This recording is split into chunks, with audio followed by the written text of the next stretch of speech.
তেখেতেও এই ধ্যানৰ লগত বহুত জড়িত বুলি মই গম পাইছোঁ।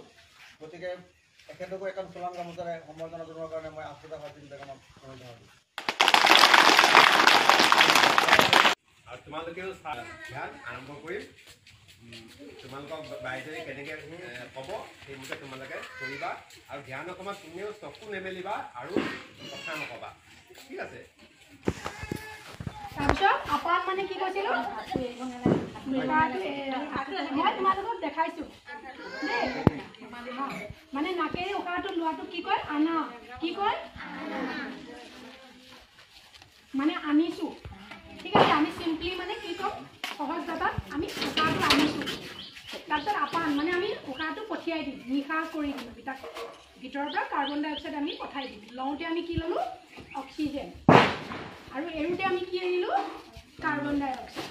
বাছ এইটোকে আমি কি কৰিম, চকু বন্ধ কৰি আমি চাই থাকিম। আৰু যেতিয়া আমি উশাহ নিশাহ চাই থাকিম, আনাপান চাতি কৰি থাকিম, উশাহৰ লগে লগে আমাৰ পেটটো উঠা নমা কৰি থাকিব। সেইটোও তুমি মন কৰি থাকিবা। দেখিছা পেটটো ফুলি গৈছে, চোৱাচোন মনে মনে চকুটো বন্ধ কৰি। মানে উশাহটো পেটত ভৰি গৈছে। আকৌ নিশাহটো এৰি দিয়া, পেটটো সোমাই গৈছে। মানে বেলুনটো যেনেকৈ ফুটি যায়, আমাৰ পেটটো ভিতৰলৈ সোমাই গৈছে। গৈছেনে? হৈছেনে চবৰে তেনেকুৱা? কাৰোবাৰ